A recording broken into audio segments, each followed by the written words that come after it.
So hello दोस्तों, स्वागत है आप लोगों का एक बार फिर से साइमन पर। अब साइमन का एक और एपिसोड आ गया है भाई। पिछले एपिसोड में आप लोगों ने देखा था मुझे और क्षितिज को एक साथ एक ही की फ्रेम में बैठे हुए, और काफ़ी सारी चीज़ें बढ़िया बढ़िया डिस्कस करी हमने। हम लोगों ने फंडामेंटल्स के बारे में भी डिस्कस किया, बट वो एक अलग पॉडकास्ट में है, वो रोजेंडर पर है, वो साइमन पर नहीं है। साइमन पर जो डिस्कस किया था हमने मिथ्स वगैरह से स्टार्ट किया था, बट चले हम कहीं और गए थे, तो काफ़ी सारी बातचीत वहाँ पर हुई थी। आज हम लोग कोई एक ऐसा टॉपिक लेकर आए हैं जिसके बारे में बात करनी है अगर आपको, तो एक टिकटॉक फ्रेज से ये टॉपिक स्टार्ट होता है और पता नहीं कहाँ जाके ख़त्म होगा यार, मुझे भी नहीं पता है। तो सबसे पहले मेंबर इंट्रोडक्शन कर लेते हैं क्योंकि टॉपिक बड़ा गहरा है भाई। तो सबसे पहले हमारे साथ हैं आदित्य भामरे फ्रॉम अर्थ एंगर, Kshitij Pandey from Astro Kshitij, from Astrocytes, या AK Astrocytes. Astro From stands for astrocytes. astrophysicist. Not astronomy or astrology. Astrology तो छोड़ ही दो। Not even astronomy. Not even astronomy के बारे में अगर बोल दिया तो भाई का दिल दुख जाता है। ये क्यों? अगर आप रेगुलर पॉडकास्ट देखते हुए आए हैं तो आप लोगों को पता होगा। और मैं आपका होस्ट शिवा मौर्य AK रोजेंडर। तो स्वागत है आप लोगों का एक बार फिर से साइमन पर। तो चलिए शुरू करते हैं टॉपिक के साथ, एंड द टॉपिक इज आदि। यस, सो मेरे को आप में से कोई भी एक वो टिकटॉक फ्रेज बता दो, क्या थी? टिकटॉक फ्रेज वाज लाइक कि people used to age like wine and now they are aging like milk. Right right.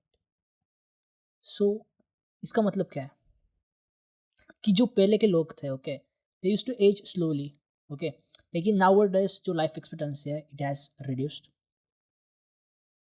And at the same time. अब यहाँ पर एक चीज, चलो पहले तुम पूरा इंट्रोडक्शन बता दो फिर ठीक है ना, बता मैं। बात यही है कि यहाँ पर जो फ्रेज है और जो लाइफ एक्सपेक्टेंसी वाला मामला है, मेरे हिसाब से इन माय पर्सनल बिलीफ, ये दोनों बहुत ही ज्यादा भिन्न चीजें हैं।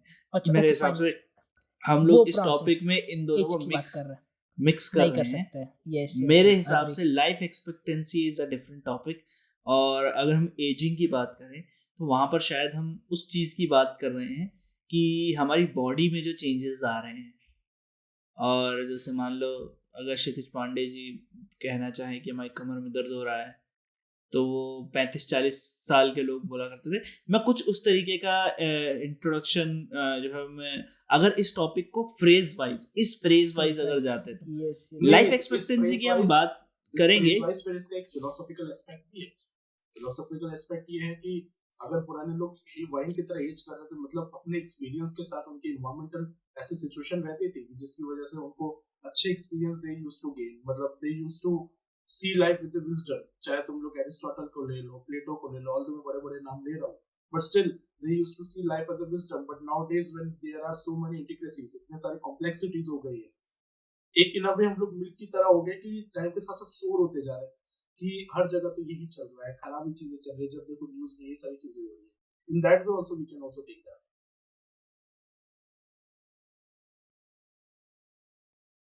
जो एग्जिस्टेंशियल क्राइसिस लोगों को पहले मिड 30s में आती थी, वो आजकल लोगों को 20s में आने लग गई है।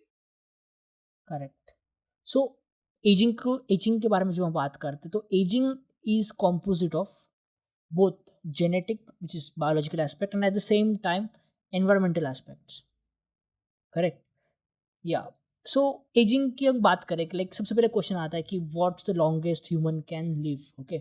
So the highest like longest person ever lived was John Comot, जो कि एक फ्रेंच वुमन थी, जो कि ऑलमोस्ट 122 ईयर्स के लिए वो उनकी लाइफ थी, जीवित थी. So it was quite astounding कि अरे ये कैसे हो गया कि like how come human lived for this long.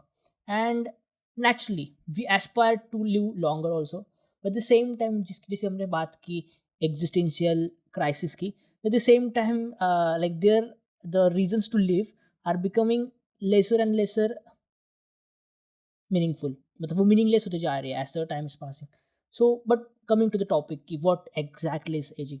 So, the thing is, मैं बायोलॉजिकल एस्पेक्ट पे आऊँ क्या डायरेक्टली? हाँ वो तो मेन है। अच्छा, ओके। सो होता है ऐसा है कि we all are made up of cells, पहली बात तो ये हो गई, okay. And cells replicate, right? Cells के अंदर होते हैं माइटोकॉन्ड्रियाज। तो अभी 2-3 चीज़ों के बारे में बात करूँगा। सबसे पहले हम बात करेंगे माइटोकॉन्ड्रिया। सबको पता है mitochondria is a power house of power of cell. Power house of cell, exactly. तो माइटोकॉन्ड्रिया जो होता है वो प्रोड्यूस करते हैं एडेनोसिन ट्राइफॉस्फेट। सबको पता है, सबने 10वीं कक्षा में पढ़ा है। ATP। ATP, yes exactly.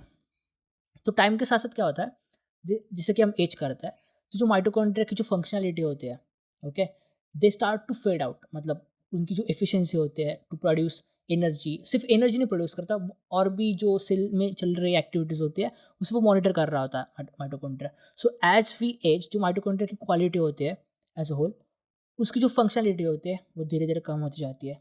सो जैसे वो रेप्लिकेट करता है तो उसकी जो बोलते हैं अपन की लाइफ जो होती है वो माइटोकॉन्ड्रिया की डिटोरेट कर जाती है। सेकंड रीज़न ये कि सेलुलर लेवल पे जो कम्युनिकेशन होता है कि एक सेल दूसरे सेल से बात कर रहा है, वो स्लो डाउन हो जाता है। अभी बात करते हैं अपन जेनेटिक के बारे में कि how come genetics play into this, right? DNA, cell के अंदर होता है DNA, and DNA is densely packed into chromosomes. We have 23 pairs of chromosomes, सबको पता है, राइट? सो क्रोमोसोम्स में होता है हमारी जेनेटिक इन्फॉर्मेशन, राइट? जो हमारे फिजिकल ट्रेट्स वगैरह हो गए, they all are in the part in the DNA, and DNA होता है क्रोमोसोम्स के अंदर। अभी जो क्रोमोसोम्स होता है वो जब रेप्लिकेट करता है, जब सेल डिवीजन होता है, तो जो क्रोमोसोम्स होते हैं वो भी रेप्लिकेट करता है एट द सेम टाइम। लेकिन इंटरेस्टिंग थिंग इज कि जो क्रोमोसोम्स होता है उसके एंड पे होते हैं, मतलब अगर आप एक्स वाले शेप जैसा इस तरह से होता है वो क्रोमोसोम्स, तो उनके एंड पे टेलोमर्स होता है। What is telomeres? कि अगर रेप्लिकेशन में कोई दिक्कत आ जाए तो एक बैकअप की तरह जो डीएनए इन्फॉर्मेशन होती है वो एंड में लगी हुई होती है। एंड रेप्लिकेशन के साथ साथ जो जो वो टेलोमर्स होता है, छोटा सा हिस्सा जो कि क्रोमोसोम्स के एंड में अटैच होता है, वो रेप्लिकेशन के साथ साथ छोटा छोटा होते जाता है। एंड एट सम पॉइंट जो वो टेलोमर्स होता है वो ख़त्म हो जाता है, and from that onwards cells stop dividing. अब क्योंकि सेल्स स्टॉप डिवाइडिंग, थिंक जो भी टॉक्सिन्स ह्यूमंस के अंदर कंज्यूम होता है, जो भी अंदर जा रहा होता है, वो एक्यूमुलेट करता है, and at some point the cellular system give up, and technically biologically a human stops to function, which is death, right? तो अभी आप सोचोगे कि जो टेलोमर्स मैंने बात की वो कितने रेप्लिकेशन में पॉसिबल है। तो एवरेज ऐसा है कि जो टेलोमर की रेप्लिकेशन साइकिल होती है इट इज़ ऑलमोस्ट 50, मतलब फ्रॉम जिसे हमने जन्म ले लिया टू द डेथ, जो क्रोमोसोम्स की रेप्लिकेशन होता है that is almost up to 50 cycles होती है उसकी। 50 साइकिल्स बाद सेल्स डिवाइड होना बंद कर देता है। ये हो गई डेथ की बात। लेकिन कुछ कुछ टेपवर्म्स होता है जो कि अनलिमिटेड टाइम्स रेप्लिकेट कर सकते हैं सेल्स को, राइट? देन एक सवाल आ रहा होगा मन में कि why don't we replicate unlimited times, right? Good question. तो इसका रीज़न है cancer. What is cancer? Cancer is uncontrollable growth of cells, okay? So we are susceptible to that cancer, okay? जब हम बात कर रहे होते हैं टेपवर्म्स की, तो वो सेलुलर लेवल पे काफ़ी सिंपलिस्टिक क्रिएचर्स होते हैं। ऑल्दो वो बायोलॉजिकली इमॉर्टल रहे, but they are still susceptible to diseases, okay? So वो उनकी रीजनरेटिव कैपेसिटी ज़्यादा है। काफी बहुत एक्यूरेटली इसमें बात की है। जैसे टेलोमेर्स के बारे में हम लोगों ने बात की, किस तरीके से वो शॉर्ट होते जाती है उनकी length, and that is purely वो होते ही। इनका एक सिंपल एनालॉजी है कि हम लोग शूज पहनते हैं तो शूज की जो लेस होती है उसमें टेंगलेट एंड में जो कड़क सा पार्ट नहीं होता है वो ऐसे, हाँ, तो उसका ऐसा बहुत ज्यादा काम नहीं होता है, but that is still useful. तो जो टोटल हमारे पास जो क्रोमोसोम्स होते हैं जो बहुत लिमिटेड नंबर पे होते हैं, उसके सेल डिवीजन के टाइम पे यही जो है हमारे पास टेलोमर्स है, इसकी लेंथ छोटी होती जाती है, जैसे आदित्य ने बहुत अच्छे तरीके से समझाया, जिसकी वजह से एजिंग एक्चुअली में डिसाइड होती है। However this is not the only factor other than the fact कि एनवायरमेंटल जो इंपैक्ट है, कितने टॉक्सिन्स तुम ले रहे हो, वो तो मैटर करता ही है। एक चीज मैटर करता है जिसे कहते हैं हम लोग ऑक्सीडेटिव स्ट्रेस। ऑक्सीडेटिव स्ट्रेस में क्या होता है, हमारे जो मेटाबॉलिज्म के सेल्स कई बार फ्री रेडिकल्स निकालता है।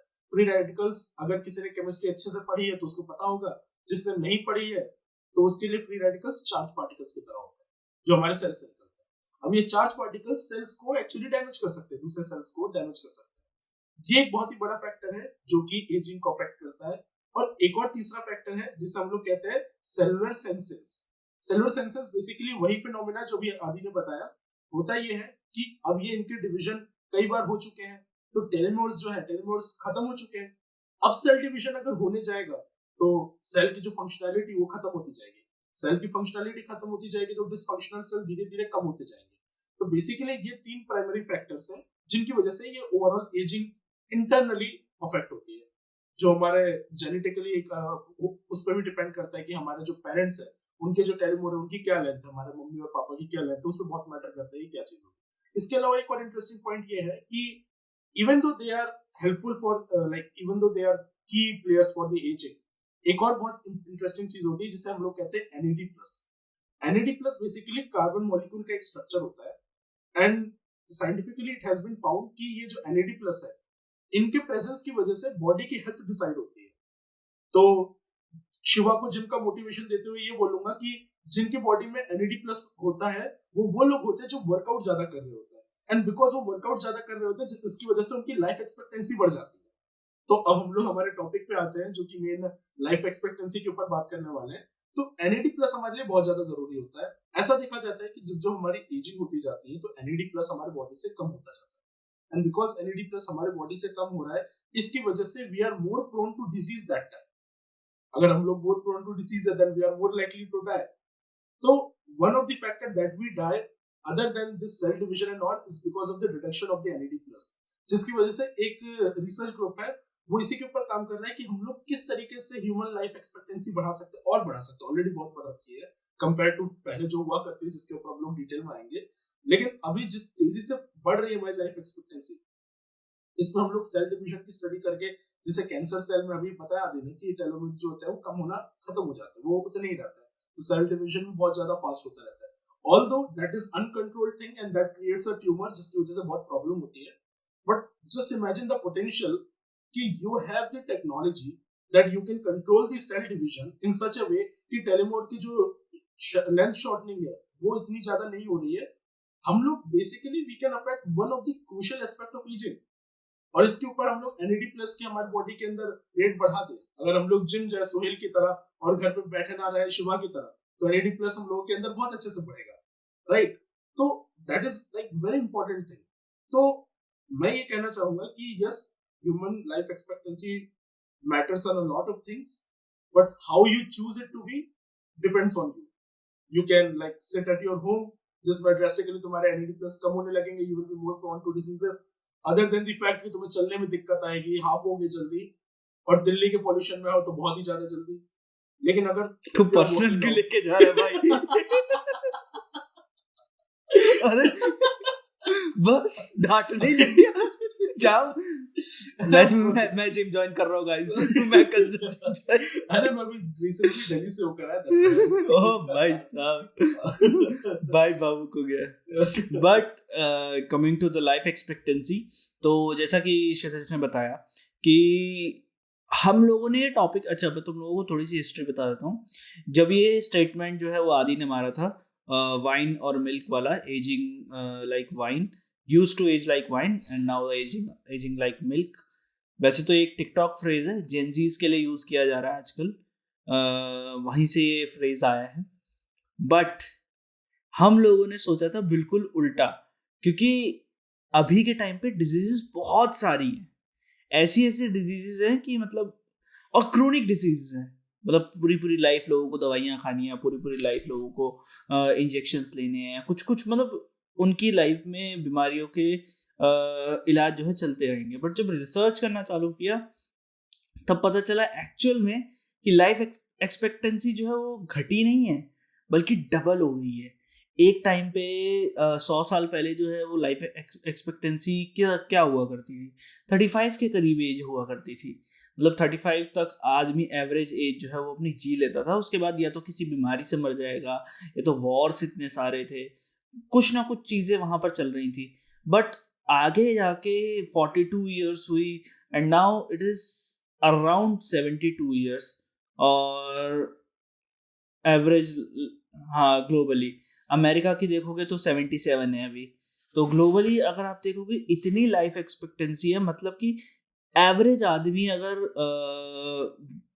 सारे सिनेरियोज जो है वो काउंट आउट कर दे कि उसका एक्सीडेंट नहीं हुआ, जो वैसे वाले अनप्रेसिडेंटेड जो एक्सीडेंट्स वगैरह हैं उन सब चीज़ों को हटा दे, तो एक एवरेज आदमी 77 ईयर्स तक एक्सपेक्टेड जी सकता है। बट इसमें मैं एक पॉइंट ऐड करना चाहूंगा, जैसे अभी बोला कि लाइफ एक्सपेक्टेंसी 35 के आसपास हुआ करती थी, 1800 में 28 के एज के आसपास हुआ करती थी, उससे पहले 22 और समथिंग हुआ करती थी। डज इट मीन कि वहां पर लोग बूढ़े नहीं होते थे? डज इट मीन कि कम लोग बूढ़े होते थे, ज्यादातर लोग जवानी में मर जाते थे? नो, ये एक स्टैटिस्टिकल एरर जैसा लग सकता है। इसका रीजन ही होता है इन्फेंट मोर्टेलिटी बहुत ज्यादा होती थी। इसका मतलब है जब बच्चे पैदा होते थे तो उसके तुरंत बाद उनकी 1 साल के अंदर डेथ बहुत ज्यादा होती थी, और बहुत ही हाई रेट पे होती थी, बिकॉज मेडिसिन इतने एडवांस नहीं थे, हाइजीन इतने ज्यादा नहीं होते थे, प्रॉपर मेडिकल प्रोसीजर नहीं होते थे। अब मैथमेटिकली अगर इतने सारे लोग यंग जनरेशन में ही मर जा रहे हैं और तुम उस पूरे का एवरेज आउट निकालोगे, so that have to bias towards the younger age. तो इसका पूरा मतलब ये नहीं है कि वो लोग 35 के आसपास ही मर जाते थे, बहुत लोग अपने एज तक जाते थे, लेकिन जो हम लोग टोटल ले रहे हैं ये पूरा काउंट, तो उस अकाउंट में वो जल्दी मरने वाले बच्चे भी ज्यादा आ रहे हैं, जिसकी वजह से काउंट थोड़ा सा डेविएट हो रहा है यंग जनरेशन की तरफ। However this is also true कि हाँ यंग लोग मरते थे उस टाइम, इस बात पे गलती नहीं है, लेकिन जितना हम लोग एक्सपेक्ट कर रहे हैं उतना ज्यादा नहीं। इसको अकाउंट एग्जाम्पल ले सकते हो रामानुजन का। Ramanujan died very early in his age, तो उनकी एज काफी कम थी जिस समय उनकी डेथ हुई। मेरे को एग्जैक्टली अभी याद नहीं आ रहा है क्या, 30s में थे, तो उस एज में उनकी डेथ हुई थी। एंड ट्यूबरकुलोसिस से डेथ हुई थी दोस्तों, नॉट लाइक कि उन्होंने चद्दर लेना भूल गए थे सोते समय और इसलिए उनकी डेथ हो गई ठंड से। नहीं, ऐसा कुछ नहीं हुआ था, उनकी ट्यूबरकुलोसिस से डेथ हुई थी। हर किसी के जो है विचार जो है वो नहीं मान लेने चाहिए इस तरह से, ठीक है। ट्यूबरकुलोसिस था। रील नहीं देखा अख्तर साहब का, ट्यूबरकुलोसिस जावेद अख्तर का? देखना, फिर बात करेंगे इस बारे में। मेरे को सोहेल भाई ने टैग किया था। हाँ, तो लाइफ एक्सपेक्टेंसी के बारे में हम लोग अभी बात कर रहे थे, और लाइफ एक्सपेक्टेंसी जो है वो एक तरीके से बढ़ी कैसे है, बढ़ी इस तरह से कि यार काफी सारी बीमारियां जो हैं उनको तो हम हरा चुके हैं। जैसे पोलियो, एक टाइम पे काफी सारे लोग पोलियो जो है उससे अफेक्ट होते थे, और जिसकी वजह से मतलब काम धंधा नहीं कर पाएंगे तो लाइफ एक्सपेक्टेंसी उनकी ऑलरेडी कम हो जाएगी, ठीक है। इस तरह की बीमारियों को हमने काउंटर किया है, और आज के टाइम पे जैसे क्रोनिक जो डिजीजेस होती हैं उनके भी हम इलाज ढूंढ पा रहे हैं। मतलब कैंसर अगर कम स्टेज पे है, अगर अर्ली कैंसर डिटेक्ट हो जाता है तो उसे हम क्योर कर सकते हैं। तो कैंसर जैसी बीमारी जिसका कोई इलाज नहीं था उसको हम क्योर कर पा रहे हैं, तो इसीलिए लाइफ एक्सपेक्टेंसी जो है वो ह्यूमंस की वो बढ़ रही है। बट सच्चाई ये भी है कि बीमारियां जो हैं वो उतनी ही ज़्यादा लोगों को अभी पकड़ रही हैं। अभी कुछ टाइम पहले मैं एक वीडियो देख रहा था, कुछ टाइम पहले क्या, आज ही दिन में मैं एक वीडियो देख रहा था कि किस तरह से अभी बहुत सारे लोग प्रोन हो रहे हैं हार्ट अटैक्स के, चाहे वो दिखने में फिट हों या ओबीज ना भी हों, तो वो लोग भी प्रोन हो रहे हैं हार्ट अटैक्स के। और ये एक सेल्फ डिफेंस मैकेनिज्म डाला अपना। यहाँ पर एक चीज ऐड कर दो, like there is a subtle difference between cardiac arrest and heart attack. Like लोग इन दोनों को एक ही चीज समझते हैं। सो जस्ट एक क्विकली इलेबोरेट कर देता हूँ। जो कार्डियक अरेस्ट होता है, इट मीन्स कि your heart stops working, okay. जो इलेक्ट्रिक पल्स, या वो पल्स ही नहीं करता, ओके। सो इंस्टेंटली जो होता है वो ऑक्सीजन नहीं पहुँचता, okay. So the person crashes down. Where in जहाँ तक बात आती है हार्ट अटैक की, तो हार्ट अटैक में होता ऐसा है क्योंकि ब्लॉकेज होती है या फिर प्लेक जम जाता है आर्टरीज में, तो you start to feel intense pain in your chest. So thing is cardiac arrest is way serious than compared to heart attack. Heart attack में लोग सरवाइव कर जाते हैं, बट कार्डियक अरेस्ट में ये होता है कि जल्दी से जल्दी आपको मेडिकल इमरजेंसी, मतलब मेडिकल सुविधा की जरूरत पड़ेगी आपको। कार्डियक अरेस्ट में तो मतलब आपका हार्ट बीट करना ही बंद कर गया। ये statistically 90% of the people who suffered from cardiac arrest have passed away. So it's ये मुझे actually नहीं पता था कि ऐसा मतलब मेजर डिफरेंस होता है। so that is it. Thanks to Mohak Mangal. Yes, मोहक मंगल, अच्छा उसकी भी वीडियो थी, राइट? तो अब बीमारियों के बारे में अगर आप बात करते हो तो काफ़ी सारी बीमारियां जो है मार्केट में भी बढ़िया तरीके से घूम रही हैं। और जो ओबेसिटी तो यार बहुत ही कॉमन चीज़ हो गई है आजकल, कि मतलब फिट लाइफस्टाइल है नहीं, ओबीज हो रहे हैं लोग बैठे बैठे, ठीक है। और प्लस खाना पीना जो है लोगों का, मेरे को वो एक चीज़ पता चली रिसेंटली, जस्ट मैं शार्क टैंक देख रहा था, वहाँ पे एक प्रोडक्ट आया था, तो उसने कहा कि जो हमारे नूडल्स है, इंस्टेंट नूडल्स, दे आर मतलब उसको डिहाइड्रेट करके फिर स्टोर करते हैं। मेरे को लगा हाँ इसमें क्या बड़ी बात है। टर्न्स आउट कि जो भी इंस्टेंट नूडल्स जो हम खाते हैं, they are deep fried to increase their shelf life. So I was under the belief कि उसे सिर्फ ड्राई करते हैं, but they are actually deep fried. तुझे सच में नहीं पता था कि नूडल्स डीप फ्राइड होते हैं? नहीं, मुझे नहीं पता था। Oh, I am the only one. Nice, so cute Aadi. Yet to grow. Instant noodles are fried, Adi. Wow. I didn't know. Ouch. इसमें हम लोग जैसे लाइफ एक्सपेक्टेंसी वगैरह के ऊपर बात कर ही रहे हैं और एजिंग वगैरह के ऊपर ही बात कर रहे हैं, तो अभी जैसे शिवा ने पॉइंट निकाला कि डिजीजेस का भी बहुत सारे डिजीजेस फैल रही है। पुराने टाइम में एक रीजन जो हम लोगों ने अब तक डिस्कस नहीं किया कि लोग इतनी जल्दी क्यों मरते थे, yes one of the reason ये था कि हमारे पास प्रॉपर फैसिलिटीज और ट्रीटमेंट वगैरह नहीं रहती है। दूसरा रह रहा था माल न्यूट्रिशन। आज के टाइम में दुनिया भर का खाना हमको मिल जाएगा, मतलब तुम्हें कॉन्टिनेंटल फूड खाना हो, कहीं का भी कुछ भी खाना, सब मिल जाएगा। पुराने टाइम में तुम्हारा जो रीजन है, particularly the region we are living in, तुम उससे ही रेस्ट्रिक्टेड रहते थे कि क्या खा सकते हो। एग्जैक्टली सीजनल खाना खाते हैं। This is a very particular reason कि क्यों राजस्थान, गुजरात और थोड़ा ऊपर का जो एरिया है, दे आर मतलब वहां पर ज्यादातर वेजिटेरियन है, जबकि साउथ में आ जाओ या फिर थोड़ा ईस्टर्न साइड ऑफ इंडिया आ जाओ तो यहाँ पर जो है, यहाँ पर नॉनवेज लोग ज्यादा रहते हैं। इसका रीजन है हिमालयन रेंज। अब ये मैं इसलिए बता रहा हूँ क्योंकि ये ह्यूमन लाइफ को कैसे अफेक्ट करते हैं बताता हूँ।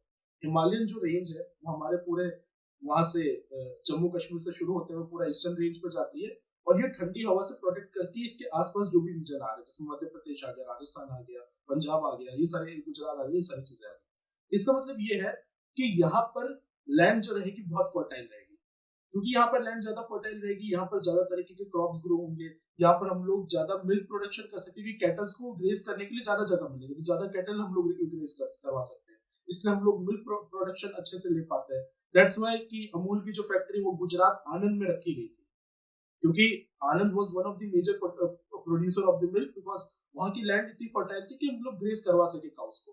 ऑन दी अदर हैंड, जहां पर ये हिमालयन प्रोटेक्शन नहीं होती है या फिर वो अलग रीजन होता है, जैसे हम लोग आ जाते हैं उड़ीसा में, छत्तीसगढ़ में, Telangana the highest nonveg consumer in India state wise, तो ये सब रीजन में कैटल प्रोडक्शन इतने ज्यादा नहीं थे, ये सब रीजन में मिल्क प्रोडक्शन और ये सारी चीजें ज्यादा नहीं थी। It is for that reason यहाँ पर नॉनवेज फूड का ज्यादा हुआ। अब जहां पर नॉनवेज फूड ज्यादा खा रहे हैं, जहां वेज फूड ज्यादा खा रहे हैं, वहां पर फिर मोर्टेलिटी रेट, लाइफ एक्सपेक्टेंसी ये भी वेरी करने वाली है, क्योंकि तुम किस तरीके के खाने अवेलेबिलिटी हो पा रही है। बट एनीवे, बिकॉज पहले इतना ट्रेवल नहीं हो पाता था, पहले बेसिकली तुम जहां पर पैदा हुए तुम आसपास से थोड़ा रीजन एक्सप्लोर करोगे, एक्सेप्ट जो ट्रेडिंग करते हैं तो उनके अलावा अपने आसपास का रीजन एक्सपेक्ट करोगे, मोरलेस वैसे ही खाना खाओगे, तो तुम कुछ पर्टिकुलर माल न्यूट्रिशन से ज्यादा एक्सपोज रहोगे। And that was the reason कि बहुत ज्यादा हम लोग जो बीमारी होती थी उनको लेकर ससेप्टेबल होते थे, जो कि आज हम लोग बहुत तरीके से अवॉइड कर सकते हैं। लाइक वो अलग बात है कि अगर हम लोग फिर भी डोमिनोज से पिज्जा मंगाना चाहे, जैसे मैंने थोड़ी देर पहले मंगाया अपने आप को अपने डिग्रेड करने के लिए, that is our choice, but yeah, today we have the luxury to have some good nutrition. और बाकी बात एजिंग की आई है तो तुम्हें पता है कि एक रिसर्च हुई है जिसमें ये पाया गया है कि फीमेल्स में अब के टाइम पे ये ऑब्जर्व किया गया है कि प्यूबर्टी जो है वो जल्दी आ रही है, थोड़ा टाइम से जल्दी आ रही है प्यूबर्टी। और इसके रीजंस कई सारे हैं, लाइक जो भी मेकअप के जो चीज़ें यूज़ की जाती हैं उसके अंदर जो भी केमिकल्स रहते हैं, अब मैं इसके पर पूरी तरह से मैं आश्वस्त नहीं हूँ कि ये इन्फॉर्मेशन कितनी सही है कितनी गलत है, बट ये ज़रूर देखा गया है कि ये एक चीज़ देखी गई है कि फीमेल्स में प्यूबर्टी जो है वो अर्ली स्टेज पे आ रही है, जिससे दिक्कतें तो बहुत ज़्यादा नहीं हो रही हैं, बट हाँ ये एक डिफरेंट चीज़ जो है वो देखने को मिली है कि जहाँ 8 से 12 साल में आती थी वो 7 साल से ही प्यूबर्टी होना शुरू हो रही है।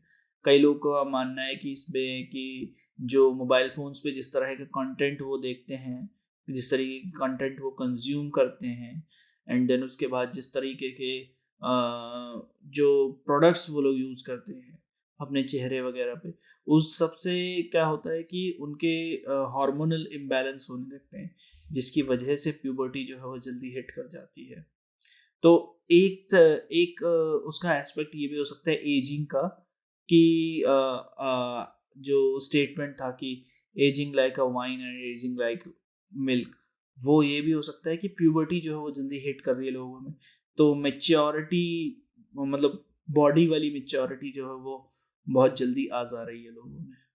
Although I'm not sure कि how accurate this scientific study is कि just because how our brain is pursuing, I'm totally aware of the fact कि हम लोग हमारे brain को manipulate कर सकते हैं to make some physical changes in our body. For example, केवल हम लोग VR लगा के roller coaster वाली वीडियो देख के we can feel like कि सही में भैया adrenaline नशा है हमारे अंदर, ये सारी चीजें आ रही है।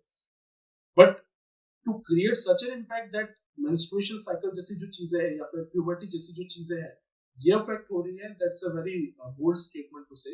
Puberty is not just menstruation cycle. That's why I also said puberty as well. Puberty आएगी तो एक टाइम बाद menstruation cycle भी आएगा ही. नहीं, just for our audience. नहीं, क्योंकि one of the main consequences of puberty is menstruation cycle. There are other impact also. There are like जो waist का जो growth होती है वो भी होता है, ब्रेस्ट की जो ग्रोथ होती है वो बहुत सारी चीजें मेनली ये जो चीजें हैं, ब्रेस्ट का ग्रोथ और वेस्ट का ग्रोथ, ये सारी चीजें जो है स्टार्टिंग में होती है। तो स्टार्टिंग में मतलब कि यहाँ से प्यूबर्टी उनकी चालू होना शुरू होती है, और फर्स्ट जो मेंस्ट्रुअल साइकिल आता है वो मतलब कि 12 या 13 साल के एज पे आता है। तो इस तरीके का एक एवरेज जो है चलता है। बट साइंटिफिकली सोचा जाए, अगर किसी की प्यूबर्टी 7 या 8 साल से भी शुरू हो रही तो क्या दिक्कत है? I mean, डॉग्स में तो 2 साल के अंदर ही वो शुरू हो जाती है, monkeys में तो बहुत जल्दी शुरू हो जाती है। But भाई they are totally different organisms, right? Like we can't be comparing Homo sapiens with how as in what? So like see, dogs live up to 20 years at max, at most. Wherein humans की lifespan is above 60, 70 when we are talking about it. So it's almost thrice. So like I mean, how we are comparing, it's more of a straw man बोल सकते कि like how does it fit? The comparison. Does that mean कि अगर तुम्हारी life expectancy बहुत ज़्यादा है, then this process has to be delayed? एक फैक्टर ये हो सकता है, क्योंकि जिसकी लाइफ बहुत ज़्यादा होती है या जो साइज में बहुत ज़्यादा बड़े होते हैं, उनके बच्चे जो है वो कम होते हैं। और जबकि अगर आप देखो कि जो स्मॉल एनिमल्स हैं कंपैरेटिवली उनके ज़्यादा ऑफस्प्रिंग्स होते हैं, ताकि क्योंकि उनमें इन्फेंट मोर्टेलिटी बहुत कम रहता है। बट यहाँ पर मैं बात कर रहा हूँ थोड़े अलग तरीके से, ठीक है? जैसे आई डोंट नो एलिफेंट को कितना टाइम लगता है before they are ready to mate with their partner. मैं इसलिए बात कर रहा हूँ क्योंकि ह्यूमन का केस थोड़ा सा यूनिक रहा है इन टर्म्स ऑफ जिस तरीके से बच्चे पैदा होते थे। बेसिकली अगर हम लोग बायोलॉजिकली देखा जाए तो ये मैं बहुत इंपॉर्टेंट रीजन से ये वाला क्वेश्चन रेज किया था, ये क्या प्रॉब्लम है? हम लोग के अंदर ये सारी चीजें डिलेड इतनी आ रही, ह्यूमंस को इतना ज्यादा सपोर्ट इसलिए करना पड़ रहा है बिकॉज निएंडरथाल्स या फिर होमो इरेक्टस के टाइम पे क्या होता था कि हमारा ब्रेन का डेवलपमेंट होना शुरू हुआ। ब्रेन के डेवलपमेंट शुरू होने की वजह से अब जब पुराने टाइम में बर्थ होते थे, वजाइना के थ्रू बर्थ होते थे, and because of the large size of the brain bleeding बहुत ज्यादा होती थी वुमेन को। उस ज्यादा ब्लीडिंग होने की वजह से वुमेन की डेथ रेट बहुत ज्यादा हो गई थी ड्यूरिंग द चाइल्ड बर्थ। उस चीज को अवॉइड करने के लिए ऐसा सेपियंस बुक में लिखा है कि एक प्रैक्टिस उन्होंने स्टार्ट करना शुरू किया, प्री मैच्योर बर्थ। इसका मतलब है कि इससे पहले बेबी जो पेट के अंदर पूरी तरीके से डेवलप हो, उसको पहले ही बाहर निकाल लो ताकि उसका सर इतना बड़ा ही ना हो, उसकी बॉडी इतनी बड़ी ना हो कि फीमेल को इतना ज्यादा डैमेज पहुंचे। तो एक फोर्सफुली जो बर्थ था वो करने लग गए. But this comes at a cost. Cost ये होता है जब कोई बेबी पेट के अंदर अच्छे से उसको कंडीशन मिले. तुम जस्ट इमेजिन करो, it's more like dragon ball Z में जैसे इंक्यूबेटर्स नहीं होते हैं, इंक्यूबेटर्स के अंदर तुम कितने ज्यादा जनरेशन फास्ट कर सकते हो. So it's like that incubation. तुमको एक अच्छा खासा इंक्यूबेशन मिला हुआ है, वहां पर तुम बहुत अच्छे से ग्रोथ कर सकते हो. तुम उस इंक्यूबेशन उस एनवायरमेंट से बाहर आ गए हो. ये कॉस्ट अब आएगी, अब तुमको ज्यादा टाइम तक उस बच्चे को पालना पड़ेगा. वो डिपेंडेंट जल्दी नहीं हो पाएगा. And that is the main reason why dogs जो रहते हैं, डॉग्स बहुत जल्दी इंडिपेंडेंट हो जाते हैं. अलग अलग एनिमल्स इंडिपेंडेंट हो जाते हैं. किसी भी स्पीसीज के केस में ऐसा नहीं देखोगे जिसमें तुम्हें मिनिमम 4 से 5 साल तो उस बच्चे को संभालना पड़ेगा. नहीं तो 4 से 5 साल में पहले छोड़ दोगे, मर जाएगा. कुछ ना कुछ ऐसा एक्टिविटी करेगा या फिर इस लायक नहीं रहेगा खुद से फूड गैदर कर पाए. कोई हंटर आके मार देगा. अभी अभी के टाइम का मत सोचो, पहले के टाइम का सोचो. कोई हंटर आके उसे मार देगा. कुछ कुछ भी हो सकता है. हंटर आ गया, प्रेडेटर आ गया, कुछ भी आ गया.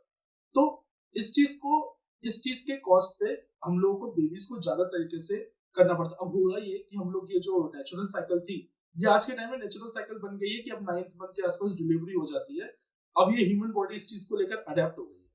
लेकिन क्या, क्योंकि इवोल्यूशन एक कंटिन्यूअस प्रोसेस है, तो मेरे पूछने का मेन रीजन यहाँ पर आ रहा है कि क्या ये कंटिन्यूअस इवोल्यूशन का एक प्रोसेस ये भी नहीं है कि अब क्योंकि ह्यूमन बॉडी अडेप्ट कर गई है, तो वो जो हम लोग को एक्स्ट्रा टाइम लग रहा था उस लेवल पे पहुंचने का, उस प्यूबर्टी के लेवल पे पहुंचने का, वो टाइम क्या धीरे धीरे कम नहीं हो रहा है. And that was the reason I was asking. Make sense. तो बात ये भी सही है. बाकी ये भी सही है कि जिस तरीके का एनवायरनमेंट होता है, आपका हार्मोनल चेंज उस हिसाब से भी काफ़ी ज़्यादा होता है. और तो मेरा एक कहना था शीश भैया, जैसे कि आपकी स्टेटमेंट काफ़ी सही क्वेश्चन था. द थिंग इज कि सो उस पर ये भी डिपेंड करता है ना कि किस रेट से तुम्हारे जो सेल्स है वो रेप्लिकेट होते जा रहा है. So if things are happening earlier, okay, so does that mean that they will die earlier? क्योंकि इसके ऊपर मैं एक तरीके से आंसर करूंगा. एक तो विमेन में मेनोपॉज आता है, राइट. मेनोपॉज जो रहता है वो भी पर्टिकुलरली जब सेल डिवीजन एक पर्टिकुलर टाइम के बाद हो जाते हैं, तब वो मेनोपॉज आता है कि भैया अब तुम्हारी एज आ गई है, अब तुम्हारी body is very hostile to deliver baby. ये जो इसका मतलब ये है कि बॉडी को एक पर्टिकुलर हेल्दी कंडीशन में होना चाहिए जिसकी वजह से ये हो सके. अब मुझे नहीं पता कि ये जो 28 नंबर पेयर ऑफ क्रोमोसोम्स है, फ्यूचर में इसका क्या इम्प्लीकेशन होगा, बिकॉज उसके ऊपर एक बहुत सारा डिपेंड करेगा कि हम लोगों की हेल्दी इन्वायरमेंट, मतलब हेल्दी बॉडी कैसे होगी, किस एज पे होनी चाहिए. और आई एम नॉट श्योर, मैं ये टॉपिक में ब्रेनस्टॉर्मिंग के लिए लाया था कि मे बी हम लोग जिस तरीके से हमारे ब्रेन को ट्रेन कर रहे हैं, जैसा शिवा ने बताया कि इस तरह के कंटेंट कंज्यूम कर रहे हैं, and our body actually react the way our brain is thinking about the environment, and that is a scientifically proven fact. तो ये सारी चीजें को कंक्लूड कर दे, प्लस अब हम लोग उस years of evolution पे adapt कर रहे हैं. क्या ऐसा हो सकता है कि we can still have a big life expectancy, but at the same time हमारी जो maturity process है वो थोड़ा जल्दी हो जाए? I mean, सोच के देखो logically क्या गलत है इसमें. So like yeah, so what we're trying is कि जो person उसकी youth spend कर रहा है, that should be more, उसको हमें बढ़ाना है. हाँ, मतलब that's what we're trying. Exactly, मतलब देखा जाए तो अगर हम लोग अडेप्ट करते जा रहे हैं, and that is again proper, like कहते हैं ना, थॉट एक्सपेरिमेंट. आपको पता नहीं है कि हो रहा है कि नहीं. This is just for brainstorming. क्योंकि ब्रेनस्टॉर्मिंग करते नहीं इंटरेस्टिंग चीजें निकलती है. अगर हम लोग उस चीज से अडेप्ट करें, अगर सीक्वेंस बुक पर जो लिखा है ये सच है और हम लोग उस चीज से अडेप्ट करते हुए आ रहे हैं, तो इसका मतलब ये है कि ओवर द टाइम हम लोग बहुत अच्छे से अडेप्ट कर जाएंगे. इसका मतलब है जो इतना टाइम हम लोग को एक्स्ट्रा देना पड़ रहा था किसी चाइल्ड को केयर करने के लिए, वो टाइम भी कम होना चाहिए. अगर वो टाइम कम होगा तो उसके बॉडी में मैच्योरिटी जल्दी आनी चाहिए. अगर मैच्योरिटी जल्दी आएगी तो can it be the reason कि प्यूबर्टी वगैरह जैसी चीजें जल्दी आ जाए? और can it be the reason कि लाइफ एक्सपेक्टेंसी फिर से कम हो जाए? नहीं, लाइफ एक्सपेक्टेंसी का इसका लेना देना नहीं. लाइफ एक्सपेक्टेंसी का इससे लेना देना नहीं होगा. It is not because of the reason that people get mature late and that's why they live longer. It's totally because of the rate at which our heart is beating and our cell division is occurring. Elephants live longer because उनका heart beat बहुत slow beat करता है and because उनका cell division का process slow होता है. I don't think कि ये अर्ली मैच्योरिटी सेल डिवीजन के रेट को अफेक्ट करेगी. That's what I think. Medically I don't know what's the real case, but I don't think that this will happen. सबसे fundamental question की अगर हम बात करें तो इट इज़ कि जब मैं किसी चीज़ पे काम करता हूँ, कोई चीज़ की मैं फाइंडिंग करता हूँ, the the whole and sole purpose is how do I pass that information, that knowledge to my coming generation so that they can pick that up from there and can develop from there. समझ रहे हो? जैसे कि किसी ने ABCD बना के रखी है, लिटरेचर बना के रखा है, तो I am just consuming it and I am like at some point I can add value to it. So मुझे फिर से लैंग्वेज डिस्कवर करने की ज़रूरत नहीं है, and which is why language was discovered for obvious reasons, right? So जो हम ये बात करते हैं कि मैच्योरिटी की बात करता है, तो the same time can we factor in this education part also. Education as in the like basic literature, like language हो गई, लाइक लैंग्वेज को पिकअप करना है ना. तो ये सारे factors, like what's your take about? बहुत इंटरेस्टिंग पॉइंट है. इसके ऊपर एक बुक है जो बिल गेट्स की रिकमेंड की हुई बुक में आती है. मैंने पर्सनली पढ़ी नहीं है but it's on my list. मेरे दोस्त ने इसके बारे में बताया था. इस बुक का नाम है लाइफ 3.0. बुक का आइडिया बेसिकली ये है कि there are some informations that are passed on through our genes. ठीक है, तुम्हें तुरंत पैदा हुए बच्चों को ये बताना नहीं पड़ता है कि भूख लगने पे रोना है. ठीक है, अगर तुम्हें कुछ अच्छा लगे तो हंसना है, उसको अपने आप पता रहता है. So these are the information that are passed through jeans.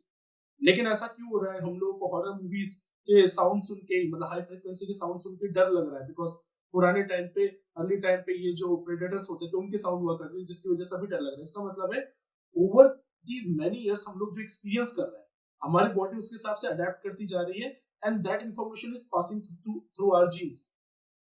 इसका मतलब ये है कि अगर हम लोग इसी, अभी तो हमारा वर्ल्ड बहुत ड्रास्टिकली चेंज हो रहा है, तो कांस्टेंट ज्यादा चीजें हो नहीं पा रही है. One thing is constant, that is intelligence. इसके लिए हर 20 साल में जो IQ टेस्ट होता है, IQ टेस्ट का लेवल डिफिकल्टी बढ़ा दी जाती है, क्योंकि people are getting more intelligent. It is for the fact now. आज के टाइम के लोगों को इंटेलिजेंस, थॉट प्रोसेस इतनी ज्यादा हो गई जितना बहुत पहले के फिलोसोफर्स को नहीं होती.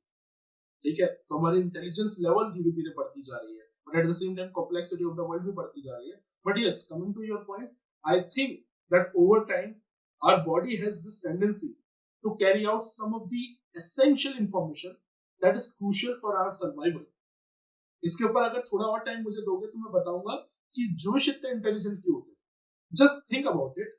रिचर्ड फैन, एक मिनट, उससे पहले एक स्टेटमेंट मैं यहाँ पर मारना चाहूँगा कि जो भी लोग हिस्ट्री को थोड़ा सा जानते हैं, वर्ल्ड वॉर के बारे में जानते हैं, वर्ल्ड वॉर 2 के बारे में जानते हैं, तो उसके बाद क्या हुआ था कि उसी टाइम पे एक्चुअली ये कहा जाता था कि फिजिक्स को जो है वो ज्यूइश सब्जेक्ट माना जाता था, क्योंकि जितने भी बड़े नाम थे फिजिक्स में ऑलमोस्ट सारे के सारे ज्यू थे. अब क्षितिज पांडे जी बताएंगे कि रिचर्ड फाइनमैन, अल्बर्ट आइंस्टाइन, हांस पेथे के अलावा और क्या नाम लेना चाहेंगे आप? इनमें भी एक बहुत लेजेंडरी पर्सन, न्यूमन के लिए एक स्टेटमेंट बोला गया था, he was the man who knew it all, the father of computer scientist.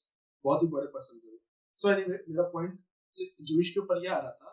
Information carry करने की हम लोगों ने बात की ना, वह ये था कि there is a big war between Christianity and Jewish. Christianity जब फैलती गई तो वो ज्यूइश लोगों को बहुत अंडरमाइन करते गए. इनफैक्ट एक टाइम पे यूरोप पे एक प्लेग आया था, और उस टाइम पे वो लोग ज्यूइश लोगों को एकदम आइसोलेटेड गांव में रखते थे.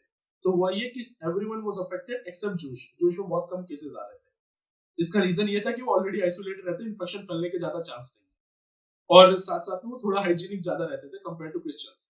लेकिन उनको ये लगा कि ज्यूइश लोग जो है, ज्यूइश लोगों ने ये कुछ काला जादू करके बीमारी फैलाई है, दैट्स व्हाई लोग जिंदा जला दिए गए थे गांव-गांव में एकदम, to avoid those black magic and all. But anyway, coming to original point, वो ये रहा था कि ज्यूइश लोगों का सर्वाइवल बहुत मुश्किल हो गया था, specially in the region of Europe, क्योंकि उनको गंदे खून का माना जाता था, उनको सन ऑफ डेविल माने जाते थे, बहुत ऐसी चीजें उनको टाइटल देने लगते थे, जिसकी वजह से जो वो ज्यूइश जो थोड़े वीक हुआ करते थे या इंटेलिजेंट नहीं हुआ करते थे, उनको गंदे प्रोसेस में लगा के उनकी अर्ली डेथ हो जाती थी डिजीज से, या तो उनको किसी तरीके से मार ही दिया जाता था. केवल सर्वाइव वो कर पाते थे जो थोड़े एलिट क्लास के होते थे, जो अच्छे हायर बिजनेसमैन होते थे, हायर थिंकर्स होते थे. अब हो ये रहा है कि क्योंकि ज्यूइश के खिलाफ इतना डिस्क्रिमिनेशन हो रहा है, तो जितने भी लोअर क्लास के हैं ज्यूइश, वो सब मार दिए जा रहे हैं, और जीन्स किनके पास ऑन हो रहे हैं? जो इंटेलिजेंट लोग हैं. तो आफ्टर अ सर्टेन टाइम केवल इंटेलिजेंट लोग ही आपस में रिप्रोड्यूस करके इंटेलिजेंट जीन्स ही पास करते जा रहे हैं, एंड दैट्स व्हाई जूइश में इंटेलिजेंट होने की रेट इतनी ज्यादा होने लग गई। See how genetics is playing role here. That's why Israel के लोग आजकल काफी सारे पेपर्स पब्लिश करते हैं, काफी सारा रिसर्च करते हैं। इजराइल का जो डिफेंस सिस्टम, इवन तो उनकी पॉपुलेशन इतनी कम है, that is the world's best intelligence agency they have, world best. Mossad ही है ना, मोसाद साइबर मोसाद सिक्योरिटी है। में लीडिंग कंट्री ना। हाँ, बहुत बहुत सही है, लाइक नेक्स्ट लेवल पे चीजें कर रही है। Make sense. एंड यही चीजें can be translated to you know, जैसे रीजन वाइज जो फिजिकल ट्रेट्स होता है, बी इट लाइक अगर आप अफ्रीकन कॉन्टिनेंट में जाते हो तो ज़्यादा लोग मस्कुलर होता है, बिकॉज उनको लाइक लॉन्गर टाइम तक उन्होंने लाइक फिजिकल एक्टिविटी में एंगेज है, लाइक फॉर बेसिक सर्वाइवल। तो like they are tougher than a normal person from Europe. अगर हम हमारे कंपेयर में बहुत ज्यादा टफ होता है। हमारा फुटबॉल का मैच हुआ था एक टीम से जो अफ्रीका से आई थी, 7-0 से आ रहे थे हम लोग, तो yes they are more physical fit. और उसका रीजन भी यही है कि वहाँ पर हंटिंग प्रोसेस बहुत लेट तक चालू रहा। इनफैक्ट वहाँ के बहुत सारे ट्राइब्स अभी भी ये चीज अभी भी प्रैक्टिस करते हैं। मेरी अफ्रीकन फ्रेंड आइडा, वो कहती है कि अफ्रीका में main form of story telling अभी भी ऐसा ही होता है कि वहाँ ट्राइब्स में लोग बैठते हैं और लोगों को कहानियां सुनाते रेदर देन स्क्रिप्ट में लिखना, जैसे हमारे यहाँ वेदास के टाइम से बहुत पहले शुरू हो गया।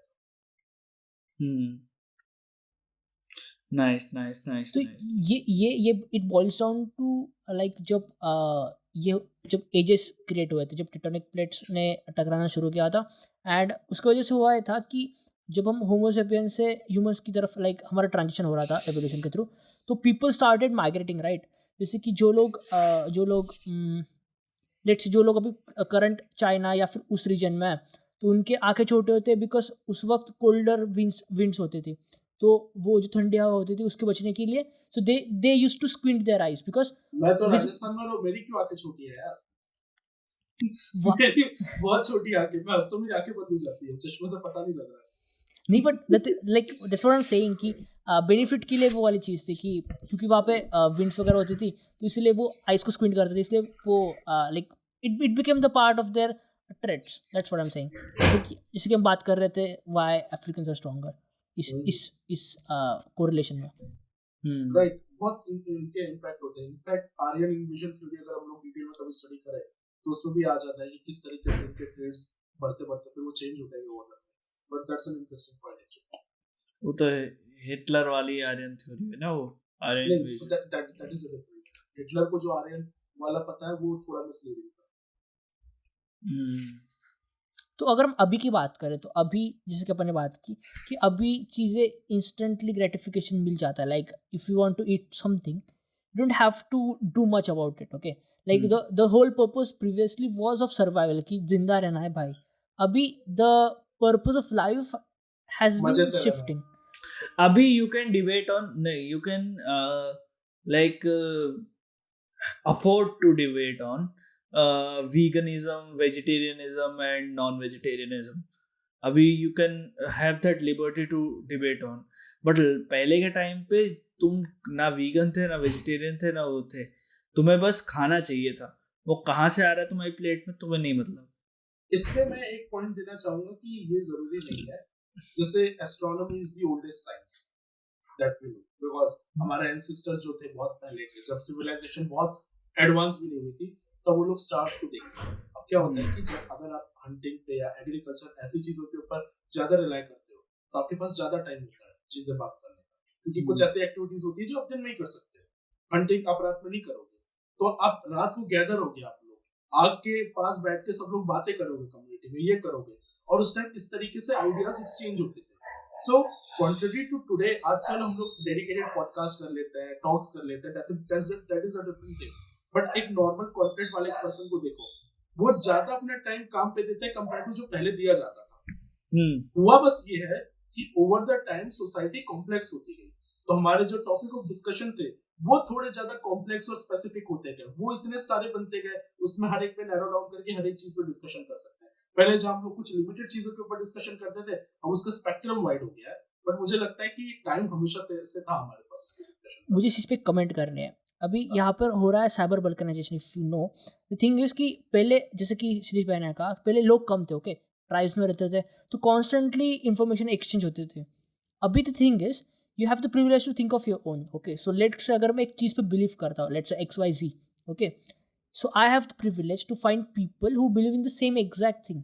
ओके, तो इससे हो रहा ये है कि इट इज़ सेल्फ फुलफिलिंग ये वाली चीज़ है कि मैं खुद के बिलीव्स को वैलिडेट कर रहा हूँ. मतलब उसकी ऑथेंटिसिटी, वो कितना एक्यूरेट है, वो फैक्टर आ ही नहीं रहा. Okay, so you have that privilege कि तुम अपने बबल में रह सकते हो, सर्वाइव कर सकते हो. ओके, सोशल मीडिया के थ्रू ऐसे लोगों को फाइंड करना बहुत आसान है जो तुम्हारी तरह सोचते हैं. तुम ये एग्जैक्टली.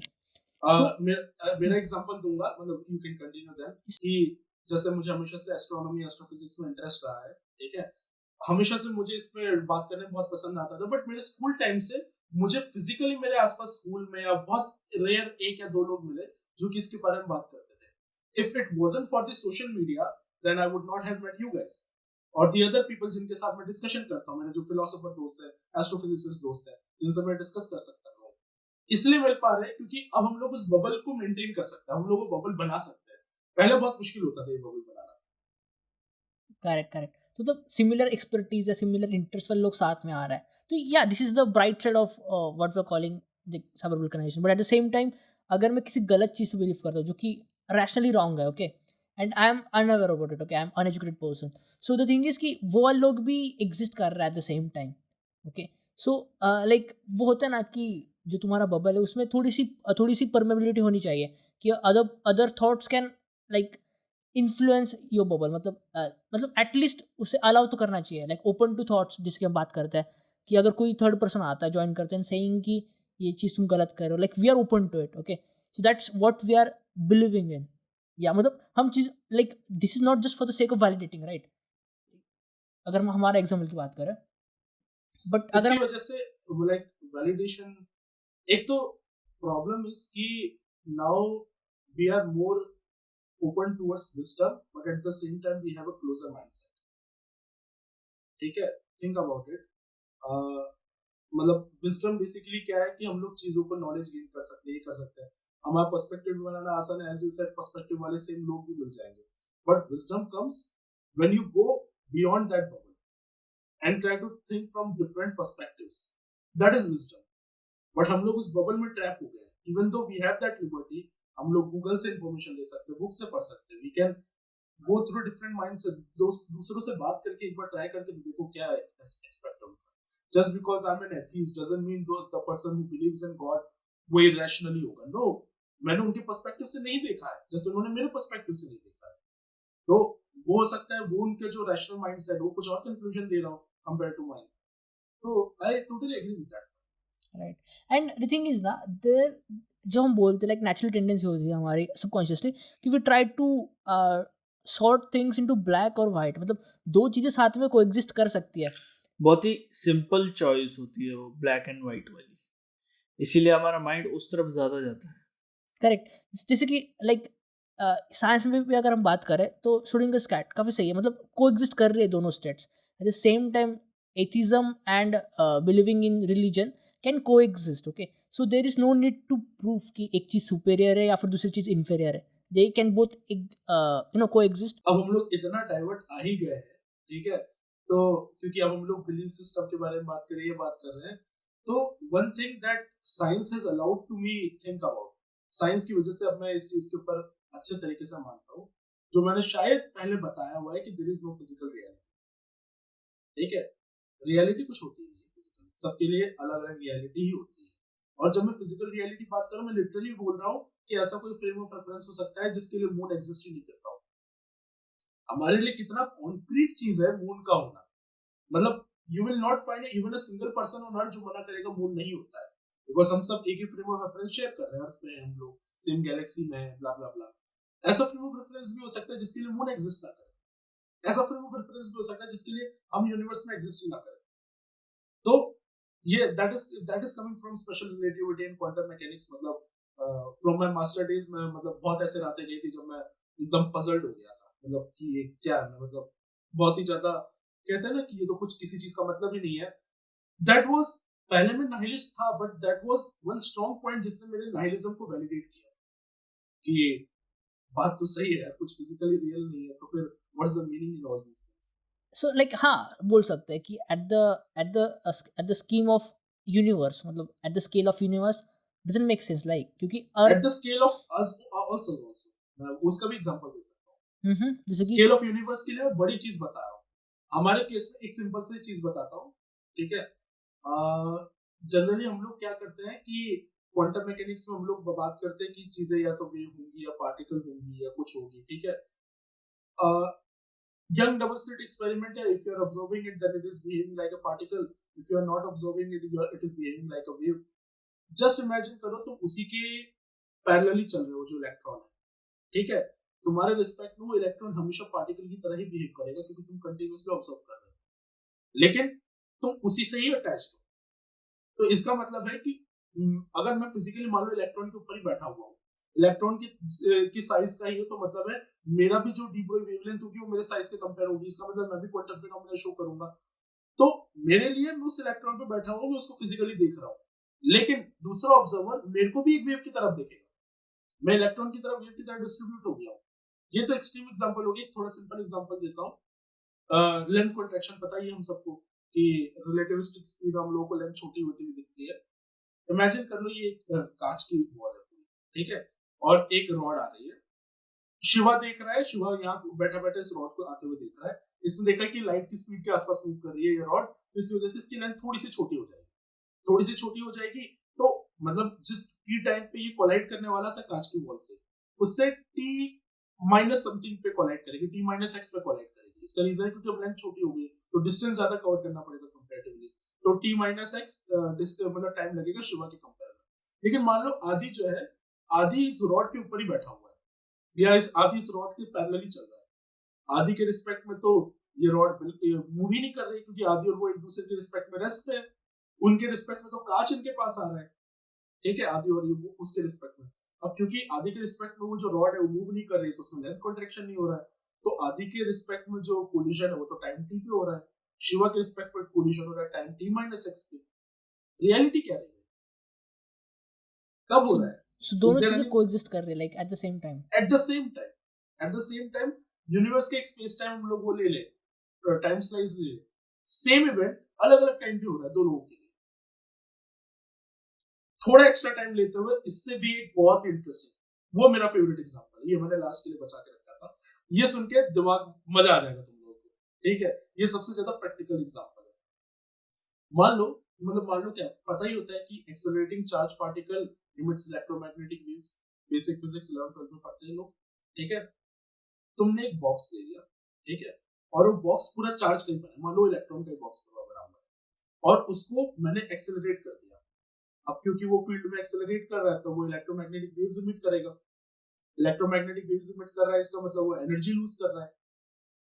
तो शिवा के लिए अगेन, शिवा के लिए वो जो है वो मूव कर रहा है, एक्सेलरेट कर रहा है, तो शिवा देख रहा है अच्छा ये बॉक्स जो अपनी एनर्जी लूज कर रहा है लाइट के फॉर्म में, लेकिन आदि उसके साथ पैरेलली उसके साथ चल रहा है, तो आदि के लिए वो रेस्ट पे है, तो इसका मतलब आदि के लिए अभी भी उसका चार्ज केवल सी ही है। शिवा के लिए उसकी एनर्जी या फिर चार्ज टाइम के साथ कम होता जा रहा है। अब मान लो after T equal to infinity, मतलब एक इनफिनाइट टाइम के बाद, क्योंकि वो एक्सेलरेटिंग चार्ज पार्टिकल अपनी सारी एनर्जी लूज कर चुका है, शिवा के लिए वो बॉक्स अब गायब हो चुका है। आदि के लिए वो बॉक्स अभी के अभी तक वैसा ही है जैसा स्टार्टिंग में था। How is this possible? Physics के सारे लॉज यहाँ पर फॉलो हो रहे हैं, मतलब कोई मैंने लॉ वायलेट नहीं किया, but how is this possible? Shiva के लिए जो चीज एग्जिस्टेंस से खत्म हो चुकी है यूनिवर्स में, वो चीज है ही नहीं, आदि उसको वैसे के वैसे एक बॉक्स के फॉर्म में देख रहा है।